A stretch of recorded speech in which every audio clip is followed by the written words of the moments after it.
Grace, peace, and welcome to Podcast of the Wills, the podcast that treats Star Wars like a sacred text. I'm here on Saturday night. I'm not normally here on Saturday night, but there's an excellent reason to be here on Saturday night because my guests that we're going to talk to tonight live on the other side of the actual literal world. And it's already tomorrow over there. So the good news is tomorrow's coming, whether we like it or not. They already are, there's proof that, tomorrow is here. But I am excited to hang out tonight. I'm excited to talk to these guys and dig into Chapter 3 of our Return of the Jedi canon study. I'm hoping some of our friends will join us in the live chat, some of our Patreon members of the Patreon. I guess we'll go with that. Still getting the hang of that. If you are not aware, if you haven't caught up with us in the last few weeks, I have teamed up with Pete from around the galaxy to join Podcast of the Wills into what we are calling the ATG cast feed. And it is around the galaxy. It's Podcast of the Wills. On Friday nights, we're doing streaming Star Wars all this year with all the great streaming Star Wars content that is out. We kind of keep joking. It's like a sports talk radio show, but for Star Wars, we're hanging out. We're talking about what's going on. Sometimes have a guest, have the live chat. And then Pete is also still doing Disturbances in the Force, which is his 5-minute weekly Star Wars news roundup. No clickbait. No spin, just news of the things that are happening. And there's lots of Star Wars news happening because there's lots of Star Wars that we're going to get this year. So I'm excited to be a part of ATG Cast. I'm excited for he and I to kind of work together to help each other out and just kind of spread our shows out through the feed every other week. You get either Around the Galaxy on Thursday or on those alternating weeks, you get Podcast of the Will. So thanks for being here. Thanks for those of you that are going to join us later. But now, without wasting any more time, because I've got great people to talk to tonight, I'm really excited to welcome both Sean and Matt from the Blue Bantha Milk Co. to the show tonight to hang out with me. You've seen all of their amazing AI stuff that they do. If you've watched even 5 minutes of any of it, you've laughed your ass off. It's some of the best fun that we can have in the Star Wars community. So I'm really honored to bring on both of these guys to hang out and talk tonight. What's up, gentlemen? How are y'all? Hello. How's it going? Hey. We're good. Hey, Nick. How are you? I am wonderful, and I'm excited to have both of you here tonight to hang out and talk. We're going to get to Return of the Jedi in a little bit. But before we get to that, I may have some Podcast of the Wills listeners who don't know who you guys are. If I do, that's shame on them. But let's start out, and we'll let Matt go first, and then we'll go with Sean. Give us a little introduction to Matt and Sean. Tell us a little bit about Blue Bantha Milk and the stuff that you guys do. Hi. So I'm Matt, the one with the red headphones for any of the patrons, patronus that you have watching. We get a little bit tripped up. Expecto Patronus, right? Well, we don't know what to call them sometimes, like our friends. So it's interesting that we're on the podcast that treats Star Wars like a sacred text, because we probably treat it the opposite way, like anything but sacred, as much as we love it. So we've been doing this now for a couple of years as a YouTube channel, which did take itself quite seriously. And then a year ago, it's been a year now, just over a year ago, we decided to start taking it far less seriously. And we create AI written fan fiction, and we perform it live and sometimes perform it as pre-recorded. And we've got a couple of different series going. We've done expansions of the canon, like a solo sequel. So we did Solo 2.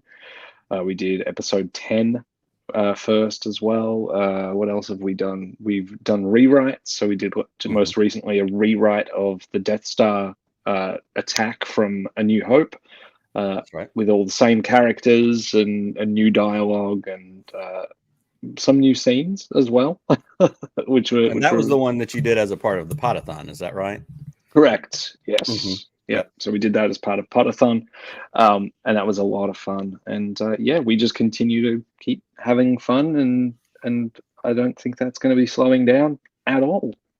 That's awesome. That's such a great thing to hear. And another one that you guys do are the Calrissian Chronicles, which we all love so much, with our friend Chris Ryans. Chris was actually on last week doing episode 2 of Return of the Jedi with me, and we love Chris and we love his Lando. So that's another great one. And you guys get to see it firsthand, but watching him get some of those lines the first time and not knowing what's coming and trying to keep it together, I mean, that's worth the price of admission right there.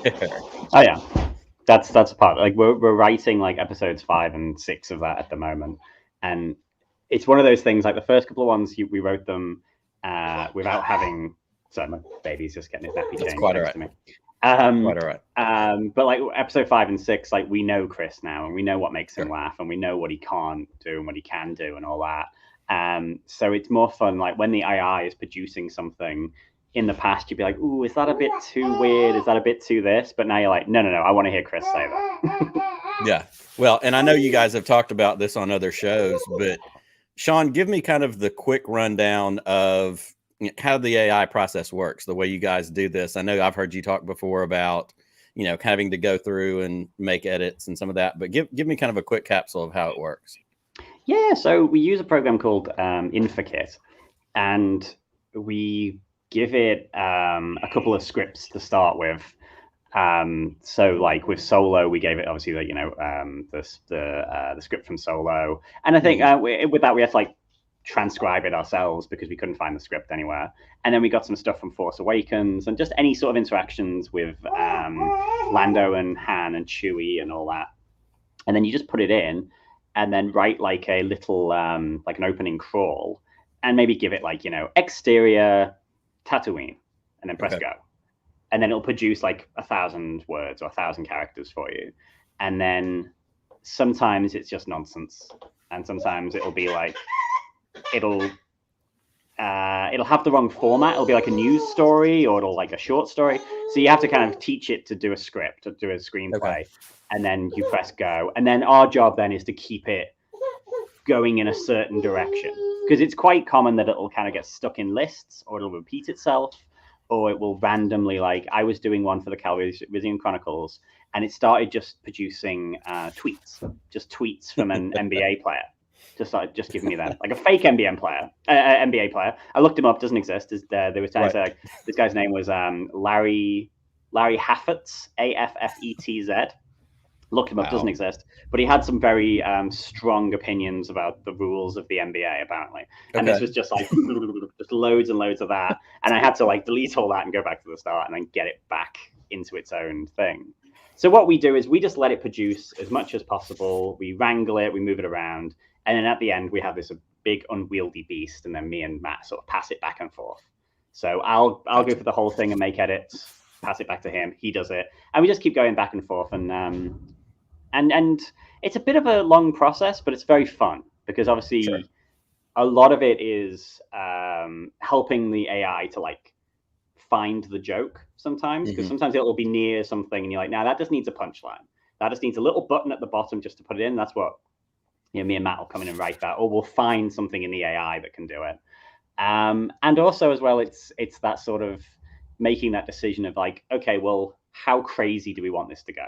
Or in the case of episode 2.5, we had to it got quite hardcore porn-y, and we had to kind of say, okay, what is our sort of what's our porn line? Threshold? Right. Yeah, where at what point does it cross a line and then it's not fun anymore? It becomes quite. And that was a lot of fun because I think me and Matt both have different porn thresholds. So there was a lot of finding where I was like, because I'm like all very English and just like, oh my, they can't say that. Learning about each other all along the way. So yeah, it's a lot of fun. I have no comment on that.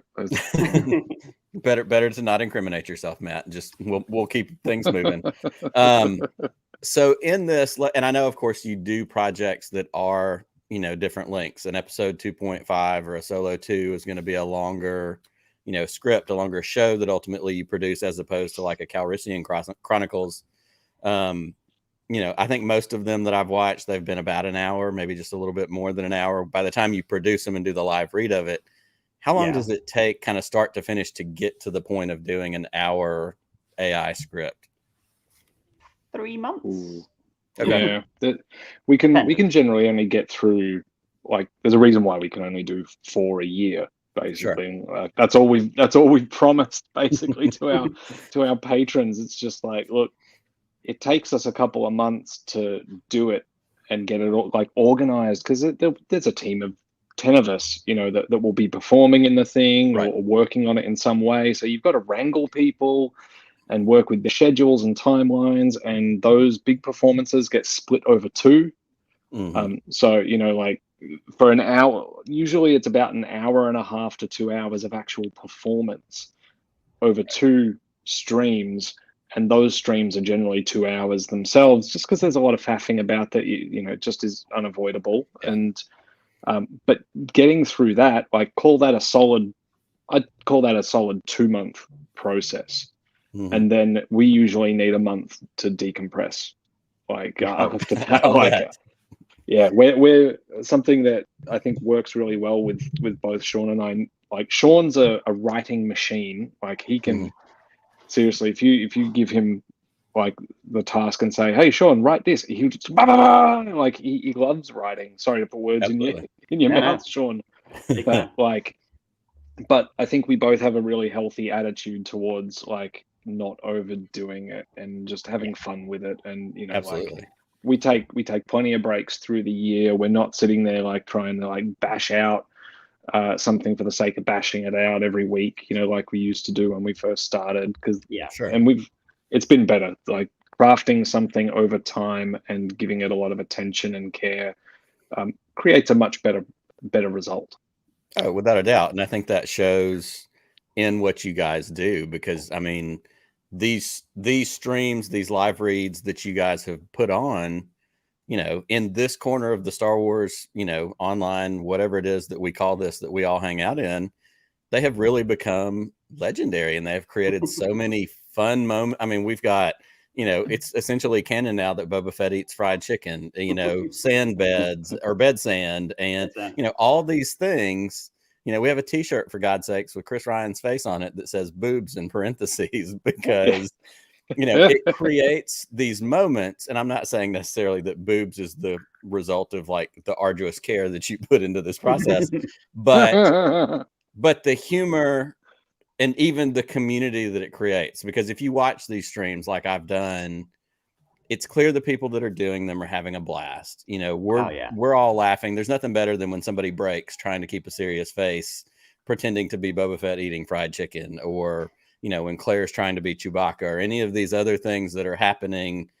Like, you just laugh. But that's what Star Wars is supposed to be. And I'd love to kind of circle it back to what you hit on very, very briefly, which was before you guys leaned into this thing as kind of the full-time Blue Bantha Milk deal, y'all were producing or attempting to produce more serious stuff, right? Y'all were doing essays, y'all were doing, like we all want to produce content because we're creative people, but there becomes a point where, are you having fun, or is it something you feel like you have to do? And I feel like what I've heard you talk about before, the transition was, this is the fun thing. And it's also unique, because how many Star Wars podcasts are there, for crying out loud? I mean, I'm one of 7 million. So y'all found something very specific and niche and have leaned into it, and it shows. Talk about that just for a minute, and kind of that transition that you guys kind of decided to make. Oh, it was actually really good, because when me and Matt met up, we'd kind of just got out of a COVID lockdown, and we went to the pub before Christmas, and to like exchange Christmas presents and all that. And Matt said like he had this idea for this AI thing, and we were sort of like, okay, well, that would be a cool thing to do with the essays. We'll do a big one of these AI things, essays, and then another big thing. Right. And as soon as we did like the first one, like episode 10, the amount of fun we had writing it, putting it together, bouncing ideas off each other, and then seeing it performed, and then seeing the reaction to it being performed and all that, there wasn't really kind of like a moment where either of us were like clinging to the essays. We sort of both were chatting, and we're like, let's not do it anymore. Let's just do this. Like it was very much, I think we were both instantly like, this is heaps of fun. Whereas the essays were beginning to feel like homework assignments that we were setting ourselves. And not getting grades on, just like being just. So yeah, there wasn't kind of like a big discussion or one person was arguing for anything. It was just sort of a natural transition. We were like, this is super fun. And even though it takes more time to produce than an essay, it's less editing, it's less finding clips. There's zero backlash, because tons of essays we did, you do end up like opening YouTube and just getting like paragraphs and paragraphs of people telling you why you're wrong and so forth. Right. Whereas with the Banthaverse, with the AI things, the only negative comments we've had are people for some reason complaining that like the actors are laughing too much, or it would be better if just one person performed the script, like an audiobook. Right. Okay, cool. So we're on the right track. So they've missed the point entirely, is what you're saying. They've completely missed the idea. It's like, it's the person who kind of says, "Oh, well, why isn't SNL like rehearsed in advance?" And and should be like every line of dialogue should be memorized, and if someone breaks, they should be fired. It's like, no, that's not what this is. Because it turns out the people that are doing this with you, they're all just hobbyists and people having fun the same way. It's so much fun because like we give them this insane stuff to do, and every single person, bar none, who has come and performed has given 1,000% and gone all in. And we've made them do weird stuff. Frankly, yes, Chris as Ryan somebody who's watched all of them, Chris Ryan loves you guys. It's clear because he keeps coming back to do these things over and either over that again. Or he's like a real glutton for punishment. Like some of the stuff he says is just like, oh god, sorry. And it is so fun as somebody who watches these and has watched all the ones you've done, and of course, again, laughed like a crazy person. There are times like if I've got like an earbud in and I'm watching it and I'm laughing and my wife is like, "What the hell are you laughing? What could possibly be so funny?"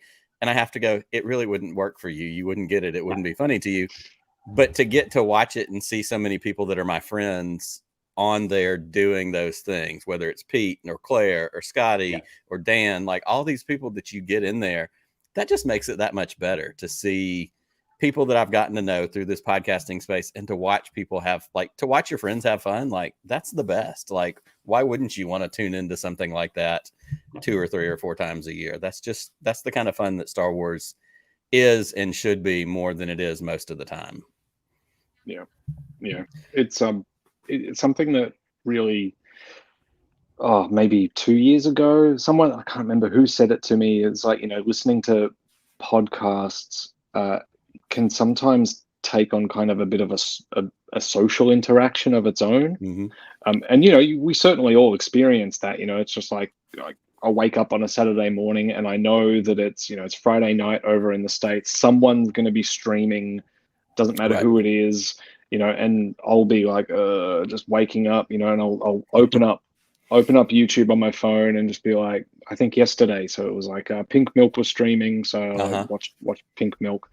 Well, I think you and Pete were streaming as well. We were on last night as well. Yeah. So like I woke up and like just go in there and it's an odd thing to sort of be interacting with, I guess, what you would call kind of entertainment. Because it's entertainment, but it's not. You're interacting with it in a way that is literally like you're just in a chat room with your friends, because basically everyone in the chat room is someone that you recognize or know, even if it is just a handle. The people on the screen are people that you recognize or know or have done some sort of collaboration with, and like particularly with COVID, it's really just filling this space, this void with all the lockdowns of kind of like just hanging out. And so take that a step further, I feel like, take the pandemic away, like groups of friends like to have activities to go do, and sometimes it's just sitting around having a beer and having a chat, and sometimes it's going and having an activity, going and doing something fun, going go-karting, going whatever, going watching a movie and all that sort of stuff. And it kind of occurs to me that I feel like some of what we've been doing has filled that. So I keep moving my hands out of frame to accentuate. It's like that That's going to feel weird. That's Yeah, right. it fills some of that gap, like the bigger activity gap. I think of like Alex Damon. Alex Damon does improv classes, Mm-hmm. for fun. And I know that there was a period of time where he couldn't do them, because of COVID and all Right. that. And so, like, I've never done improv classes, but this is kind of like going and doing improv classes, even though it's scripted. For sure. Like, you know what I mean? Like, Oh, I know exactly what you mean. Yeah. And that's something that I've said a bunch of times, that Podcast of the Wills has been around since like 2017. Like, I've had this podcast for a long time. It was more sporadic 3 and 4 and 5 years ago when we first got started, because we didn't have StreamYard. We didn't have all the things that we have now. Zoom wasn't a thing because of the pandemic has actually kind of fast forwarded our ability to do a lot of these kinds of things. And so one of the things that I always harp on, and it started with Force Connect, which was the Friday night, Jackson and Pete and Andy and all those guys, it was the Friday night bar that none of us could go to because we were all in various stages of lockdown. And so we could all still get drunk on a Friday night and laugh and talk about Star Wars, or just, watch Dan Miller drink high alcohol by volume pumpkin beers and, not know what's going on. There are all these moments that brought this, this circle that we're all in together, and it's created relationships. Just like you said, it's created these opportunities that, like, with, the lead in for like Celebration, which may or may not happen. And I don't have tickets for Celebration at this point, but I said last week, I would consider just buying a plane ticket, even if I didn't have tickets to Celebration, just to go and hang out with all these friends that I've made, and to get to be in real life and have a beer and hug people's necks and say, I'm so glad we've gotten to be friends over something weird like Star Wars and the internet. Oh, yeah. Well, me and Matt live in the same city, but we met because of Star Wars and the internet. I joined a Facebook group that Matt ran, and we ended up meeting up for a beer, and that's it. As easy and there's as that. So many stories of that. I mean, Alice and Laura, that's their story. They were doing trivia in Chicago, and a friend said, hey, I think you should meet this person. And they went and had drinks and went, hey, let's start a podcast. And, now they're a part of what y'all do. There's so many. Scotty and Jerry met at Celebration and started Bomb Bag Cast. Like, there's so many in-person connections that happened like that again is continuing to grow and change all that up. So it's really neat. And y'all's, I guess ultimately what I'm saying is the stuff that you're doing is certainly a part of the backbone of this community that we have. It connects us up in a lot of different ways, whether we're watching it, whether it's somebody that's in it. It's that fun that we all get to gather around and go, holy crap, remember that time that thing happened? We were all there together. It was a communal moment, even when we can't be in community. So I do like that. I do like that the Banthaverse streams are events that people like to be at in the moment and see it live. I do like that a lot. I like that. It's sort of one of those things of like, it's almost like, like The Mandalorian or something, when it's on and you're like, oh, I need to watch this in real time because it's very, people are going to start making references to things that I don't understand, and I need to have this. I need to risk COVID to go watch Spider-Man No Way Home because I cannot hear about this secondhand. I need to be there when this happens. That's right. You gotta get it yourself. Yeah, that's it. Yeah, absolutely. Yeah. Well, the information, not COVID. That's right. The information. Yeah, COVID we could do without. We could do without that part. Well, as we start to transition a little bit towards our study, we're talking about Return of the Jedi. We're in chapter 3 of our canon study, 3 of 6. Before we dive into that, one of the questions that I usually ask my guests are, what were your earliest memories of seeing Return of the Jedi? Do you remember when you saw it the first time? Tell me a little bit about that, Matt. Do you have a origin story with Jedi? It's the same as pretty much all of them, because I was born in 1982. Okay. By the time I was old enough to watch any Star Wars, all of them had been released, and they had pretty much all been on television in Australia. So my dad had taped all of them on VHS. So I got to watch all of them kind of together at the same time. Like, the one thing that sort of stood out isn't so much about Return of the Jedi itself. It's more that I was fortunate enough to be able to see Caravan of Courage in a cinema. Oh. And there's just that, there's that little kid vague memory overlap there, because like I know it was Caravan of Courage in an Ewoks movie, but it was Ewoks and the other movie had Ewoks, and so like there's just this kind of morphing of images, and I don't really remember when any of it happened. I just remember it was there, and it's some of my earlier memories of anything really, because what else is there? It's like, here's a Lego. I don't know. Yeah, so I don't remember when it was. It blends a bit, and I do remember though that the Jabba the Hutt stuff when I was a kid was just my favorite thing in the world. Absolutely. Like, loved it, but it terrified me as well.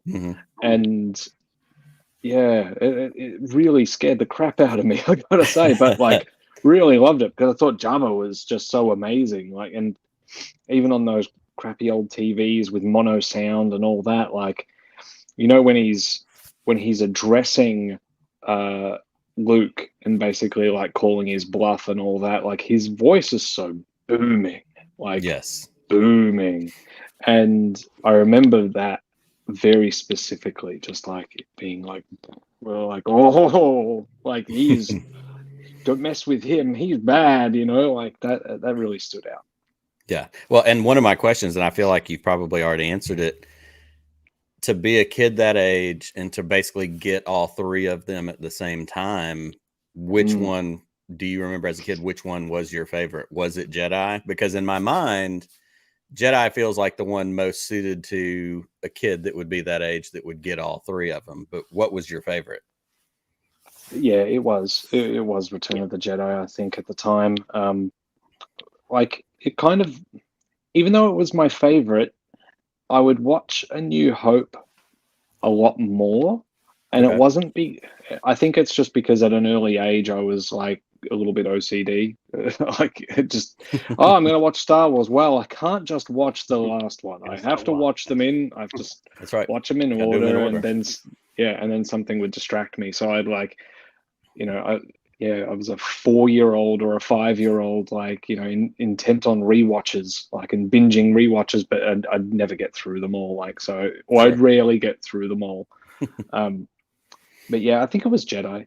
Jedi was probably you were just ahead of the curve with that whole binge watching thing. That was all. Yeah. Real leader. Real groundbreak, setting the tone for everybody else. Well, Sean, what about you? What about, do you have an origin with Jedi? Are y'all, kind of the same age? So I was born 84. My first memory, I have like a crazy thing of like, I think my first memory is like Christmas in 87. And that's like my first ever memory, and going downstairs and my dad being sat on the living room floor, and he just had loads of the Return of the Jedi toys, like all in the boxes, like in your background there. Sure. And just like me, obviously being 3 years old, not really understanding what Christmas was, wondering why there was all these toys here, and then having someone have to explain to me, oh no, these are your toys. you can open these and play with them. But yeah, same as Matt. I had all three on VHS, taped off ITV at Christmas. Any English people in the comments will know ITV, I guess. Had the advert breaks, stuff like that. Had like a news break and things, and I would just like fast forward all of that. Jedi was definitely my favorite. It's actually quite weird for me because I used to watch Jedi over and over and over again, to the point where, certain scenes, like the kind of like static bar would like up the screen because the tape was just bollocks. Like, and then I'd watch Empire, but I would fast forward the Yoda bits because I thought they were boring. I'd never watch A New Hope. Now, 30 something years later, Empire's my favorite. The Yoda bits are my favorite. I love New Hope. And Jedi. So interesting with Jedi, I'd sort of gone off it completely. I watched it with my wife before Force Awakens, and she was like, she's got this whole thing with Star Wars. Like, she hates the like the market scenes or the bar scenes. She's like, oh, I Right. hate the scenes where we have to like trot out a load of people in makeup and all the aliens. Like, yeah, I get it. It's in space. You know, she's quite dismissive of Right. it. So yeah, we didn't really. She was like, no, don't like this. We skipped over the Jabba bit. We skipped most of the Ewoks bit, and watching it with someone else and hearing those complaints, I was like, oh yeah, maybe it is a bit shonky. And then I did realize that, like, you know, the opening bits with Jabba don't really tie into the rest of the movie and so on. Sure. But then last year, me and Matt went to, God, was that last year? Yeah. Went to IMAX and we got to see all three of the originals one after another. Okay. And Jedi as a cinema movie, fantastic. Oh my God, what a film. Just like all the jokes landing, all the scenes that I was like watching at home, I thought they would drag just super quick. Mm-hmm. I'll maintain the space battle in Jedi is the best space battle. It's a really great space battle. And probably my favorite visual scene in all of Star Wars might be the Falcon as it's coming out of the Death Star right before it blows up in that thing as it's coming out of and those just keeps going by the superstructure pieces, you know, right before the explosion as it shoots out and Lando yells. Like, there's something about that scene, and people like Todd Vaziri, who's on Twitter that does all the like visual effects threads and all that stuff. He's talked about it before. And it's just so, as my kids would say, it's satisfying to see just that, you know, that shot, and it stands out. I do have a comment in here that I want to bring up because Michael is a movie guy. He says, I need to know if they've been to a secret cinema Star Wars event before. That whole thing sounds amazing. And I don't know what secret cinema is. Is this something that's an Australian thing? Yeah, they're in Melbourne. I think they're in more places than Melbourne now, but I've never. Sean, have you ever been to one for Star Wars? I used to follow them on Facebook, and then they'd be like, okay, you know, secret cinema, you buy your ticket, and then they'll say to you like, so a recent one, they were like, okay, you buy your ticket and you're going to go to this bar and you're going to dress in 1940s clothes. And then you go to the bar. This is what I heard. And then you go to the bar and it's like set up like a makeshift casino, and then you go through into another room and they show Casablanca. You know, and that's the full sort of thing.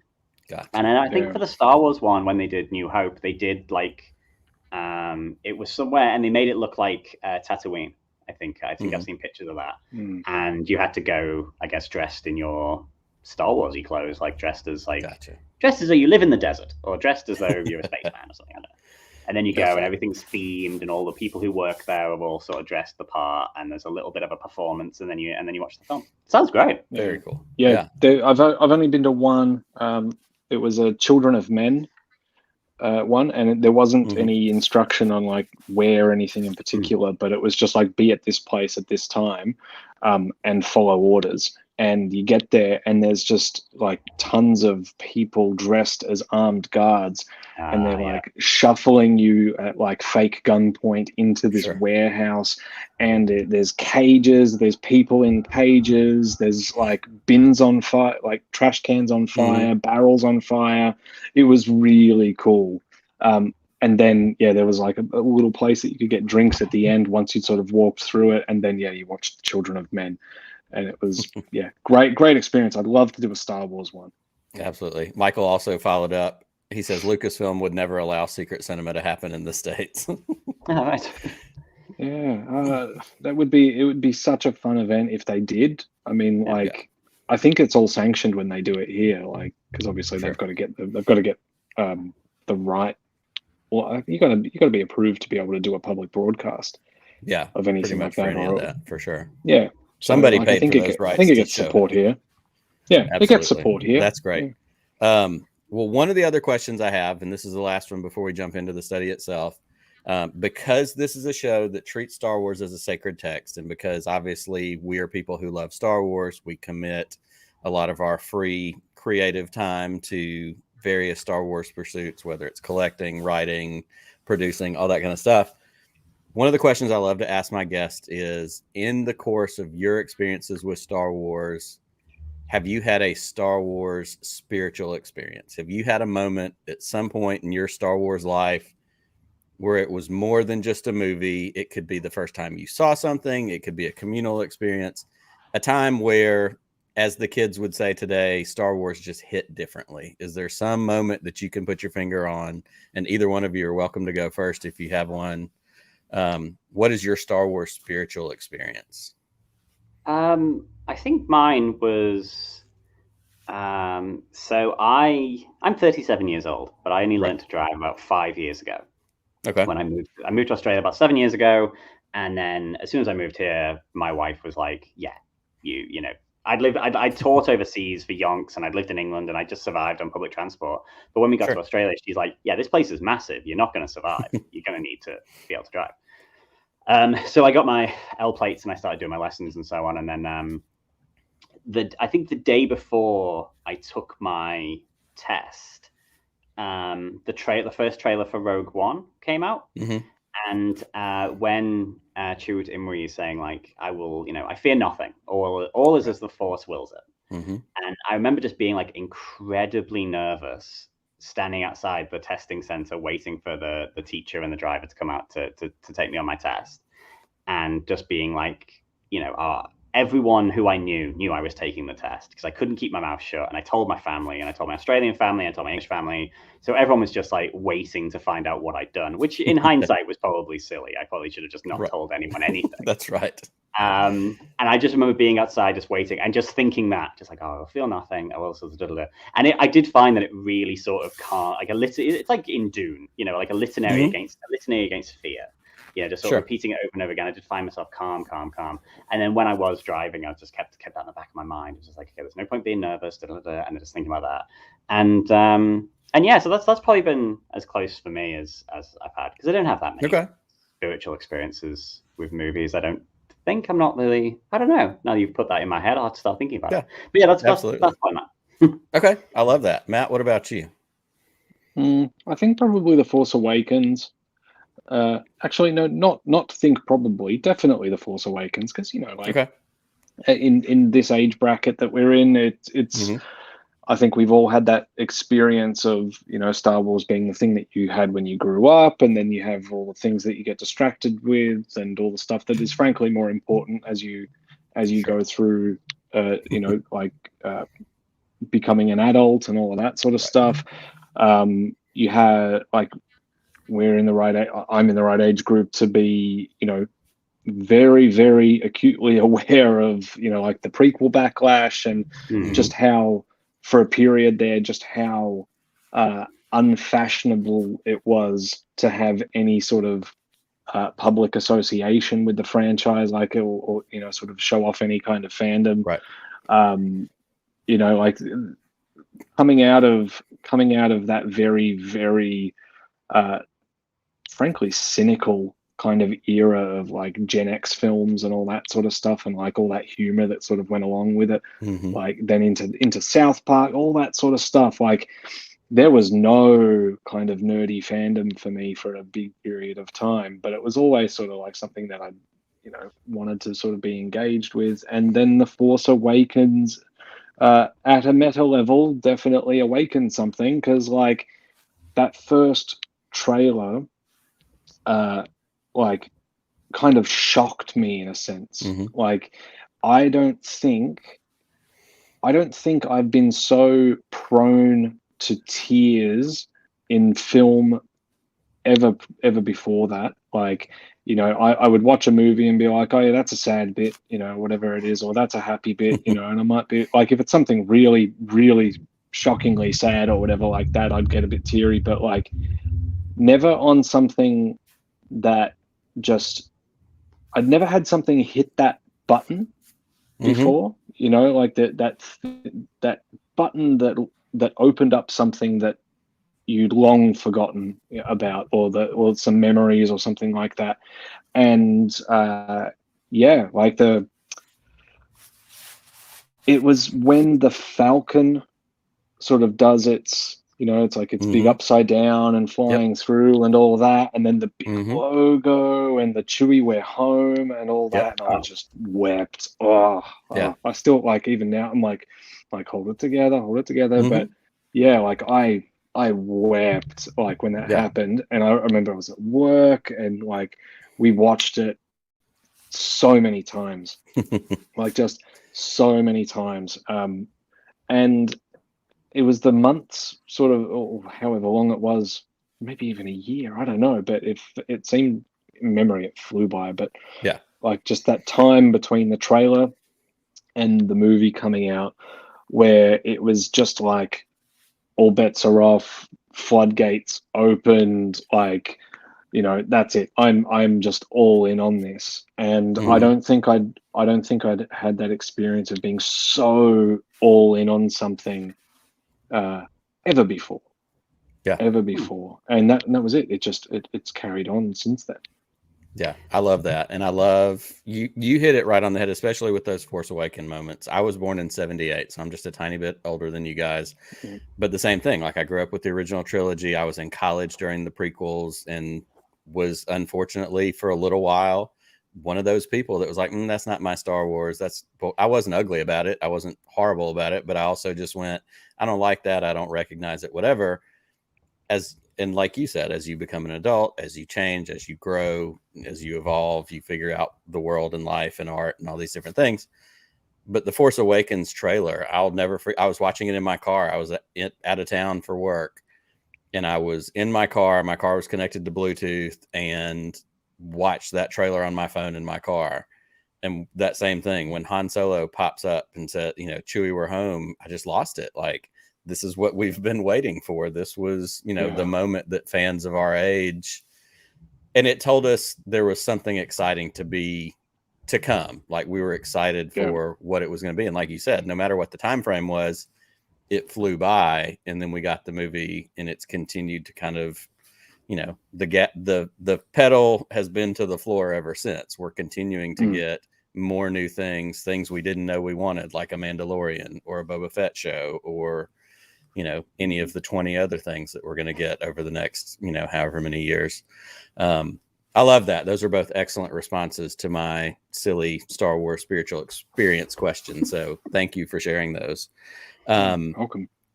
As we transition into the study itself, we're going to talk about Return of the Jedi, and the minutes that we've got are basically Luke has parted ways with Han and Leia and the crew right after the sail barge, and he's going back to Dagobah.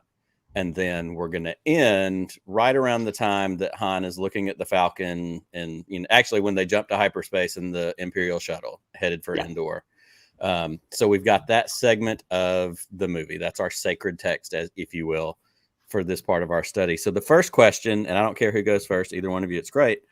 The first question is, what is the text telling us? And I always kind of couch this as, this is the literal interpretation. In these minutes, as we've looked at our sacred text, what are you literally getting out of these minutes? So, I mean, it's quite literal in the sense of we're told. So I'm not sure if this, I think this is true. I think I've read this somewhere, that like Lucas consulted with child psychologists and they said, yeah, you know what I'm going to say. Yeah, I've read that before. Yeah. So basically someone that children would trust had to say Darth Vader is Luke's father. Otherwise, children wouldn't believe it. So you've got that element of like, okay, well, that's what it's telling us. It's telling us that Vader is Luke's father. It's telling us there's another Skywalker. It's explaining why Obi-Wan was so cagey in New Hope about who Anakin is. And then it tells you who the sister is. So you've got like those kind of sequences together. And then if I've got my timeline correct here, you sort of have that, and you have Yoda leave the story, and then the Emperor enters the story, and you're told other way around. Other way around, yeah. Okay. Yeah. Emperor shows up first. Emperor first, then all the Dagobah. Yeah. Yep. So you have like, I guess you're being told, here's your big villain. Here's the puppet master who we've kept in our pocket and shown you. I think he's mentioned once in New Hope. He's seen on a hologram in Empire, and now here he is. And obviously, the fact that there's an Empire has implied an Emperor, so you've known he's there the whole time. Sure. So we're introducing this new villain. Luke's being cut off from his support structure because he's losing Yoda, and he's getting this bit of an info dump all at once of like, yes, Vader's your father. Yes, you have to fight him. Yes, there's another Skywalker, and yes, it's Leia. All at once. And I don't think I noticed as much in previous watchings. And of course, I look at it for these studies in a different way, a little bit more critically. But you're exactly right. He gets a bunch of information in that little bit mixed in with Yoda dying. Like there's a lot that's being thrown his way. Yeah. And a lot of it's got to take a lot on. He's going to take a lot on, Right. and it's a lot of foreshadowing as well. It's a lot of like, you know, this is what, you know, this is how the dark side is going to tempt you. And then we are going to, you know, minutes later, you know, in later minutes, we are going to see that. Sure. We are going to see that exact temptation occur. And it's, I guess it's like final lessons as well, because from that point onwards, we don't see Obi-Wan and we don't see Yoda again until the very final image or final-ish image of the whole film. So this is very much Luke being like, go for it, mate. And also he does get told off for leaving his training. Like Yoda does still sort of say, should have stayed. Just say that's right. Yeah, that moment cracked me up because there was, and Chris and I talked about this last week in chapter 2, because he shows up at Jabba's palace. He's got the confidence. He announces himself as Jedi Knight and friend of Captain Solo. But up to that point, we kind of were wondering, you know, who conferred the title of Jedi Knight upon him? Did he give that to himself? And Chris and I had kind of talked about, you know, the idea that we always have known that Jedi had to go through trials, and was Luke's trial in the Rancor pit. But what we also know, and I had forgotten until I watched the minutes for this week, is when Yoda's laying there, he says to Yoda, "Oh, so I am a Jedi." And even while he's dying, Yoda laughs and he's like, "Hold on, son, we're not there yet. You still have to go and face Vader." So that's really the trial. And he's getting that dump of information. So I love that even while Yoda is dying, there's still that very Yoda-like thing of him being like, "Don't get so cocky. You're not all that you think you are yet." Yeah, no. What about you, Matt? What were the things that you kind of picked up literally in these minutes? More. There's a lot that I sort of picked up thematically, but just little like literal things that I hadn't quite noticed. Or at least hadn't quite sort of stood out in quite a while. Because I said to you offline, but before we started this recording, it's like, you know, Sean and I had been writing for the better part of the week, and so doing the homework for this last night, I had to watch these minutes like a good few times, just because trying to pick it apart was a little bit difficult. But what I did sort of really notice this time was just like, everyone's telling Luke what he has to do. Like he's just being told. There's so much instruction that is being given to him. And again, I won't dive too much into the theme just yet, but it's really evident just how many directions he's being pulled in these minutes. You know, like there's the external force of the Emperor that's wanting to pull him in one direction. He's got Yoda that's pushing him in another direction. You've got Obi-Wan that is pushing him in the same direction, and then at the end of that, when he rendezvous back with the rest of the rebels, he's got his allegiances to his friends that are pulling him in another direction. It's like as a set of minutes, like it's what was it? It was minutes 30 something. Like it's not even halfway through the film, and like 53 or just under 20 minutes. Yeah, and like setting up like a real internal conflict for our main protagonist very early. For sure. From a technical perspective, I think it's a really good move. Really good move. Like, I mean, that's the sort of thing that you can carry on for like much of the film, and it works better, I think, when you have these conflicts early on, because like, you know, you oftentimes can see a film where they sort of add the conflicts bit by bit, and then whatever, some of them might happen quite late in the picture, and they tend not to land as heavily, I don't think. Correct. You know, unless it's something monumental. But like, as Sean hit on, like Luke really just gets slapped in the face with a lot in that one moment.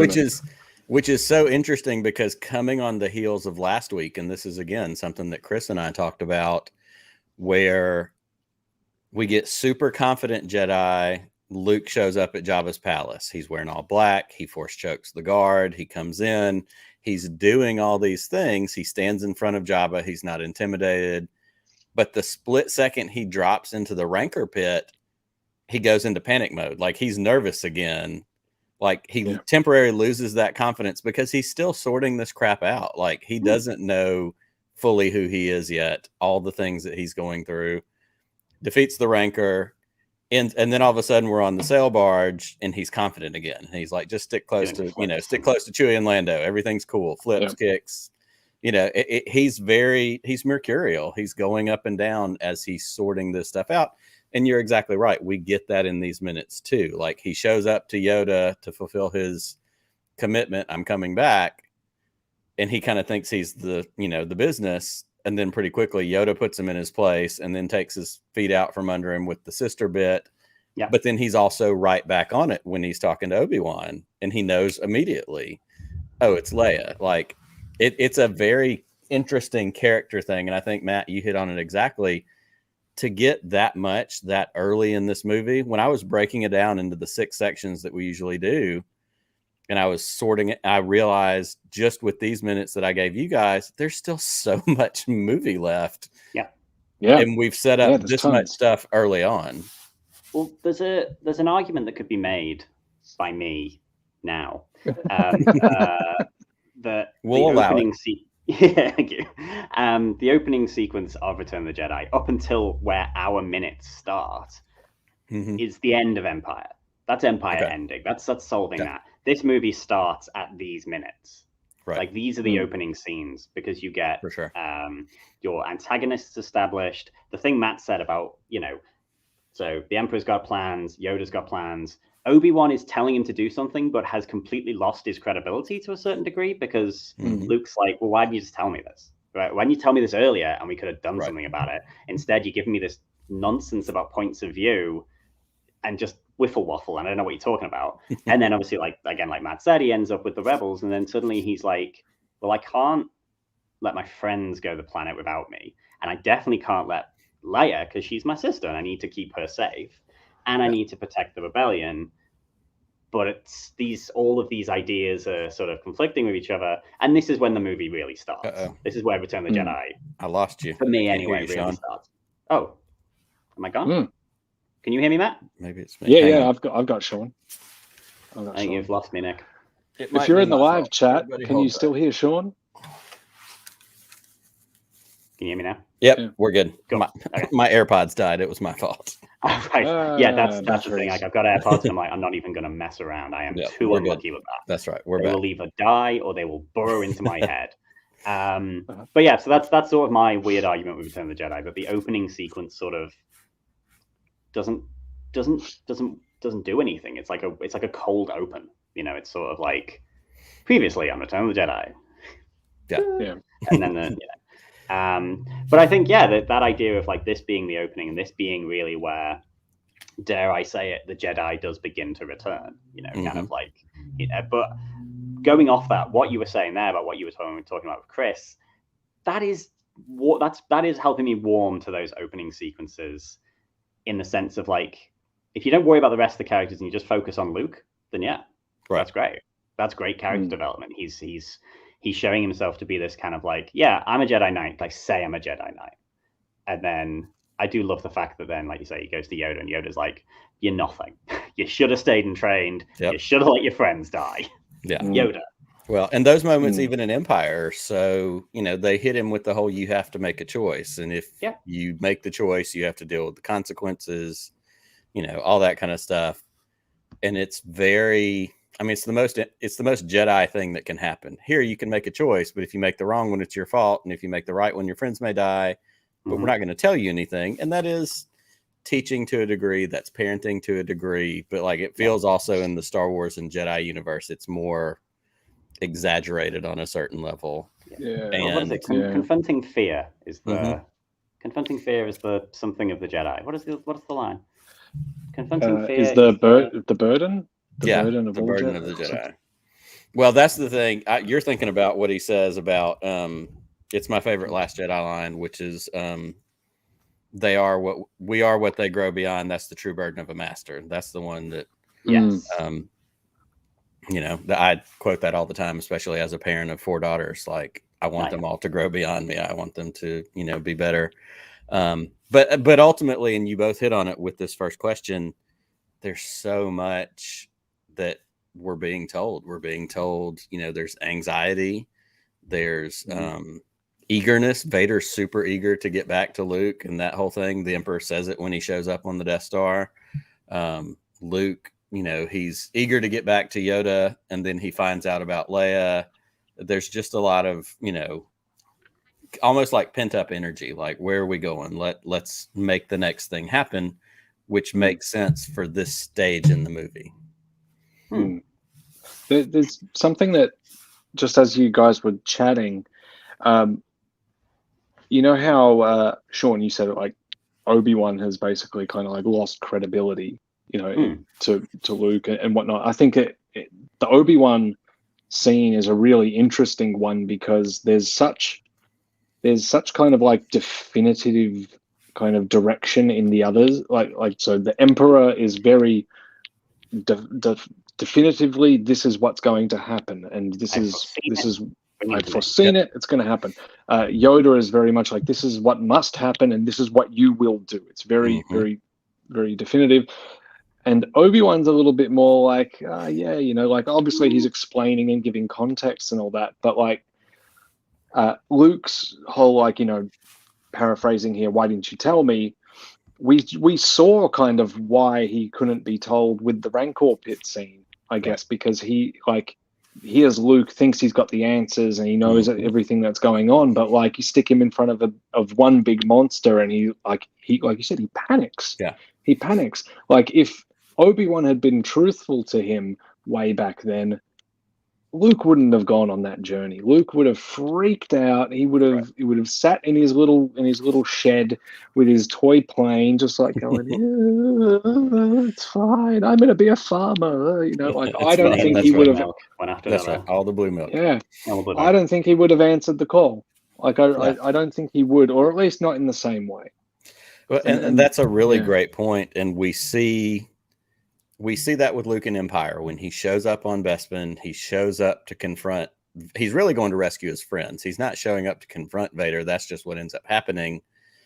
But he's doing the best, but he's fearful in those or lightsaber fights when he's getting, air conditioning units thrown at him, with the Force as he falls out of a window. Like, he's scared. He's terrified.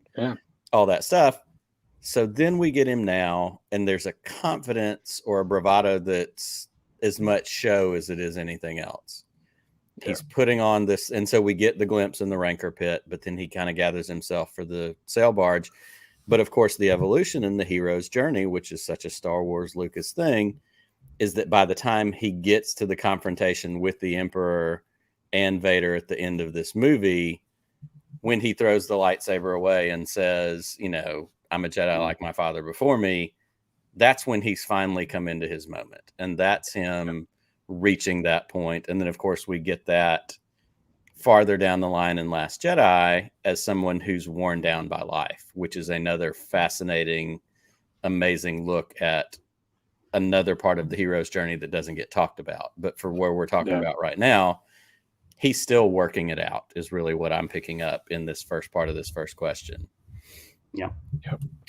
So the second question, is, the first one is, what is the text telling us? The second question is, what is the text asking of us? And the way I see this is more the inspirational, and I think you even kind of said it before, Matt, kind of the thematic aspects of what are you getting from this that kind of speaks to you personally in these minutes?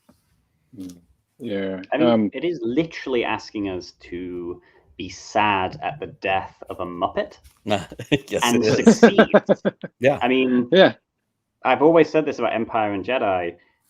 The risk that you take making Yoda and not being a comedic role, not being a Jar Jar, not being something like that, but being like, oh no, this is the emotional crux of this movie and the teacher of your hero, and making that work is, I don't think you could even pull that off today. Right. No. It's because people are too, I don't know, people aren't too cynical, but maybe people are too cynical. Well, and they knew it because in Empire, they set it up countering your expectations. He's going to look for a great Jedi warrior, a great master, a great all those things. Yeah. And of course, the line that I always carried with me growing up was when Yoda says, "War does not make one great," because he's, I'm not who you think you're looking for, but I'm the person you're looking for. And that's exactly it, Sean. We're set up to go, holy crap, I feel this way about a little weird green guy. Yeah. That's incredible. Could you imagine if that was new? Like, could you imagine if that came out today? Could you imagine YouTube just like going, Disney, Star Wars, like their agenda of making small green things, like, why can't we have warriors? Why can't warriors just be warriors? Why can't everything be the Rock? They have done that. There's a guy who redraws all of like the High Republic characters how they should be, and the one of Yoda has like a 6-pack, and it's not a joke. Like, it's a legitimate thing. This is like, if he's going to be this warrior, he should be this, and you're like, go, yeah, go, yeah, just somebody with more time than things to do. Exactly. Brain cells. That's great. So, in the second question, what are the other inspirational things? Obviously, Sean, like you said, we're being asked to care about, this dying Muppet, literally. Yeah. But what are the other things that you personally or individually are being told by this section of the movie? I've got something here. Yeah. So there's this kind of concept of fate and inevitability that is being really heavily brought in, I think, in these scenes. And I'm going to stop, just note that I'm cutting off that discussion of theme where the rebels turn back up again. So it's only the Emperor and Luke with Yoda and Obi-Wan scenes that I'm talking about. Sure. So I guess like where the proxy, or Luke's the proxy for us, I should say. Like where he's our point of view character for much of the film, and certainly these scenes, I think, where we're seeing everything through Luke's eyes. There's a lot of us and him being told basically to just kind of trust in fate, trust in a plan. It's bigger than you, but inevitability is the one word that sort of really sticks out to me when I think about it, because it's like, so the Emperor scene, like Emperor goes to Vader, makes it clear that he wants Luke for himself. The key line is, everything is proceeding as I have foreseen, i.e. it's inevitable. Yep. Luke goes to Yoda, confirms that Vader is his father, gives him a heavier burden, and then tells him, on top of that burden, like, with the other Skywalkers and all that sort of stuff, you'll have to face your dad again. Not just that you must, that you will. You will. Yeah, so absolutely. It's inevitable. Yeah. Then Luke speaks to Obi-Wan. Confirms the whole thing, that he was set on this path with some deception. Doesn't call it deception, but let's call it what it is. Does the whole certain point of view line, but then reiterates toward the end of that scene that he must face Vader, or else everything else is lost. Yep. It's inevitable, basically. Yeah. Like there is, Luke is being told that essentially he has no real choice in any of this. Correct. Obviously, he knows he's got a choice. Obi-Wan acknowledges the fact that he has a choice, but that his choice to do something other than just go with the flow will have grave consequences. So I think that's what's being asked of us as well. It's like that basically, like we have to, I think, grapple with that as well, because if Luke's our POV character, then what would you do? Right. What would you want to do? Like, if you find out your dad's someone quite bad, okay, well, you're going to go fight him. You're going to go fight him, and the subtext of that, you're going to go kill your dad. Right. Yeah. That's what he's being told. Going to go fight him and his area manager. And you're going to go to his workplace and fight him. That's right. In his boss's office. Yep. It's going to be a whole thing. That's right. And obviously he has to kill him. So I mean, like that's something that then all of us, I think, have to kind of grapple with the idea of. It's like, okay, well, should he? Right. Like, absolutely, should he do that? And Luke shows some reluctance in there, as well. Like, I think where does he say that he senses good in him? Is it to Yoda? To Obi-Wan. He says to Obi-Wan. He says it to Obi-Wan. He says it to Obi-Wan. Yeah. Yeah. Oh, yeah. So that's right. He says it to Obi-Wan, and Obi-Wan's just like, nah, he's all evil. He's twisted and evil. Nah, that's it. Kill him. Well, basically. Yeah. Yeah. Yeah, absolutely. But it's very interesting as well, and sort of it's interesting actually. The two Jedi, the two kind of like agents of peace, are the ones who are saying like, just go kill him. That's it. And then just take him out. And Luke's like, no, there's good in him and so on. And then later on, Leia says like, well, just don't do it. Just run away. Just leave. And he's like, and like Matt said, he's gotten to a certain point where he begins to understand that, it is inevitable. He's like, well, I've got to. But it's an interesting, and I'm skipping past on minutes. Yeah. But like Luke, as he eventually, I feel like for him, the inevitability is less that later on, sorry, it's less that it's inevitable I'm going to kill him. It's more, it's inevitable that I'm going to face him. And then we will see how things go. Whereas Yoda and Obi-Wan are very much like, it's inevitable that you're going to have to stab him. Right. And we need you to do that. That would be super cool of you if you could do it'd that. be really great if you'd go ahead and just take them both out while you're there. Yeah, that would be a-okay. I'd be very happy with that. Since you're up, go ahead and take care of this other thing too. Yeah, you know what I mean? While you're there. That's right. And again, the burden of when we're gone, you'll be the last Jedi. That in itself is like an incredible burden for someone who, at this point, has only known about the Force for like 3 years. Right. Yeah. If still new. Wait, what do you mean I'm it? Yeah. It's like, here, I mean, you get this thing and now it's just your problem. Good luck. It's interesting to be told just moments. I was like, no, you say you're a Jedi, but you're not a Jedi. Oh, by the way, when we're gone, you'll be the last of us. You'll be the last you're Jedi. Yeah. You're not one, but you're going to be the last of the not ones. Oh, and by the way, there is one more. Anyway, peace. Yeah, peace. That's again the most Jedi thing that can happen is for them to be a walking contradiction for a lot of the stuff they attempted to do. I think, go ahead, because we've talked a lot about obviously Luke and all that, but the like the rebel briefing scene again, which is a lot of exposition, a lot of setup for the rest of the movie.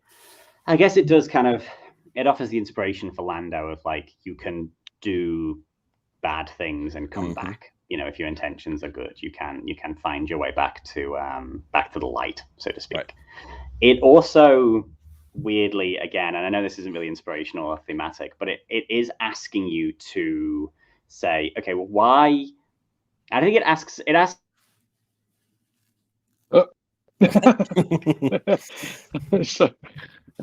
That's right. We lost Sean, but that's all right because that thought was going to be good. What did it ask, Matt? I have no idea. I have no idea what he was going to say before he got cut off. Is he still in the green room? He is in the green room. We're waiting to get him back. Hello. There he is. Camera going again. Sorry, one moment.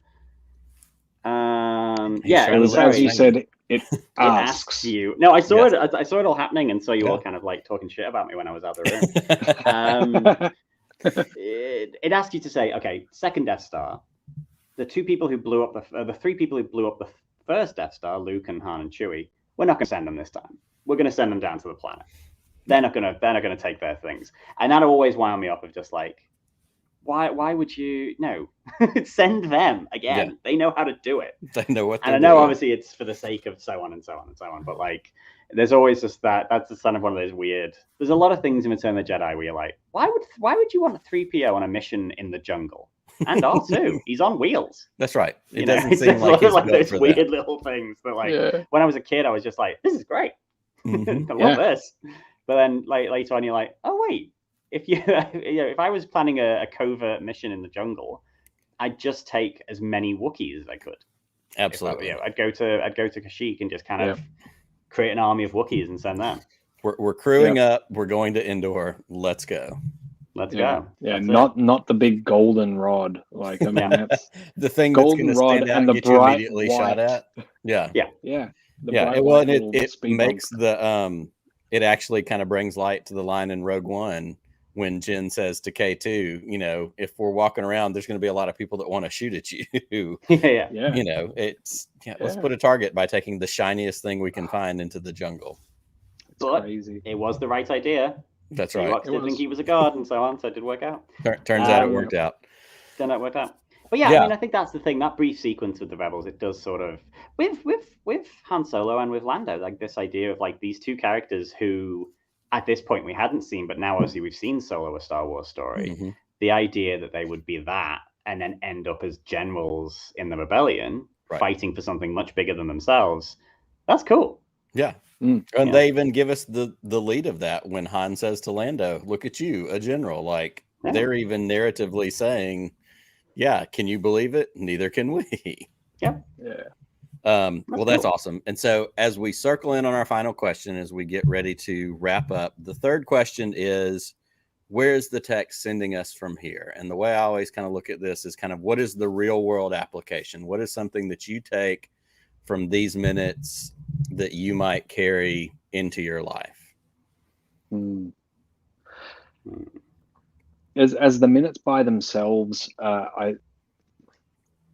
in isolation, I don't think that there is anything too specific, but knowing the context of the rest of the film, obviously, is quite different. There's a degree of Luke obviously following his instinct in that, and like listening to his gut. You know, he's been told over and over again that, you know, Vader is a baddie. Vader is bad. That's right. You must kill the bad guy. And, you know, I think he believed that, you know, obviously the Empire is all bad and I must do the thing. He believed it probably going into Bespin. But after Bespin, I think he's got a bit of a different understanding of the universe and everything that's going on. And he doesn't feel it. He doesn't feel that advice and that task is the appropriate one. He hasn't quite maybe made that decision yet in the minutes that we've watched, but certainly he does later on. And like, I guess like the takeaway from that is maybe you don't just blindly follow the order, right? Like maybe that's it. You don't. It certainly didn't help the Jedi any like doing that. We know that in the prequels, like just plowing forward. Right. You know, I think at a very simple level, it's just like stop, think, listen to yourself, and make a decision that's going to work well for you while being considerate of everything else. Be in tune to the moment is what I hear. You know, we get different versions of that throughout Star Wars, but I think about Rey training with Luke in Last Jedi. You know, be present in the moment. And we hear that a lot in Star Wars with the Jedi about be present. And that's kind of what I hear you saying, Matt, which is don't just blindly do the thing you think you're expected to. Let's sit back a minute and look at it and see where we're actually being directed. And yeah, like context matters as well. You know, like everyone telling him, I mean, we didn't know this obviously at the time that the movie came out, but you know, after the prequels and everything like that, you know that there's, despite all best intentions not for this to be the case, there is something personal in it for Yoda and Obi-Wan. Right. And like neither of them I think really can acknowledge or accept that it's their failures, and it was their own failures that kind of led to Anakin sort of becoming Vader. It doesn't, just because they failed doesn't necessarily mean that the next person in line to try to sort something out is going to fail as well. Right. Yeah, I like that. Sean, what about you? What is kind of your real world takeaway from these minutes? sort of going off what Matt says, and sort of like there is a moment in Return of the Jedi which is one of my favorite moments of all of Star Wars, and it is when Luke realizes, like, he stops and he throws the lightsaber away and he says, you failed. I'm a Jedi like my father before me. And it's that thing of like knowing himself, knowing who he is, knowing what he's about. And interestingly, like that ties in so well forwards and backwards, like going back to A New Hope and he's looking out at that binary sunset. He doesn't know who he is. Doesn't know what he wants, doesn't know what his place is in the galaxy. And in Return of the Jedi, he does, but then by the time we get to Last Jedi, he's forgotten it. Or he's believed his own hype to a certain point where he's forgotten those lessons that he had sort of had to, in the end, teach himself. Mm-hmm. Because his teachers were quite sporadic and all over the place and kept dying and all that. So when we get to the end of Last Jedi and he's facing off against Kylo Ren, he's like, okay, no, he's that man again. He's worked out how to be a Jedi his own way, like what a Jedi is on his terms, which I think is like what throughout Star Wars canon, like that sort of idea of like the Jedi who work out how to do it their own way, like Qui-Gon and people like that, are the ones who sort of seem to know need to be a bit more suited to the world. Whereas the Jedi who are quite dogmatic are the ones who ruin it for everyone. Correct. I love that. And I think I hear too in that, and for me, maybe the perseverance of Luke Skywalker, despite having the sporadic leadership, the sporadic teachers, he manages to make his way through that journey. And, I am a hardcore lover of The Last Jedi. And so there's so much of that film and, the meta narrative of the whole thing really hits me. But when he says it's time for the Jedi to end, and you said it, Sean, by the end of Last Jedi, he has come to be a Jedi on his terms. That problematic aspect of the Jedi is gone. The one that was clouded that he talks about with Rey, hubris and the whole thing that they talk about comes back to what it's supposed to be: connection with the Force, connection with making these human decisions as a Jedi, which I think is really powerful, coming from someone who didn't have great leadership along the way. He had great leaders, but the leadership they gave was, as you said, sporadic. That's a great way to describe it. That's really cool. I think that's it. That's all I've got for that. I love that. Gentlemen, this has been an amazing conversation. This has been a lot of fun to dig into a movie that I love more as I get older. As we get out of here, tell us where we can find you. Give us the plugs. Tell everybody where they can get connected up with the fun stuff that y'all are going. Anything you're working on that you can talk about.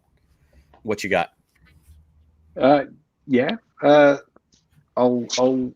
I'll say where to find us. Sean, you can say what we're working on next if you like. In as little or as much detail as you want, I think is safe. So find us on YouTube. Really, that's the main thing. Just get on YouTube, search Blue Bantha Milk Co. Or Banthaverse. Either of those two searches will find the channel. There's enough tagging and stuff out there that'll get you in the right direction. Just check out what we do. And if you like having a laugh and don't want to take Star Wars too seriously, then we might be a source for some entertainment for you. Absolutely.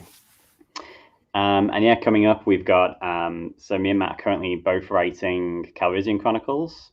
I am no spoilers, but I'm finally explaining what Lando was doing at the Battle of Tanab, which is quite apt considering what we just talked about. We're also working on episode 4.75, which the AI has sort of put me in an interesting situation because I'm the one who's starting this one. So it's put us in an interesting situation where it seems to be wanting to make what if Star Wars was Die Hard? So that's quite interesting. I'm sort of going to see where that takes us. We're also working on the Cookbook of Boba Fett, which is I read it last night. It's an absolute work of art. I can't wait.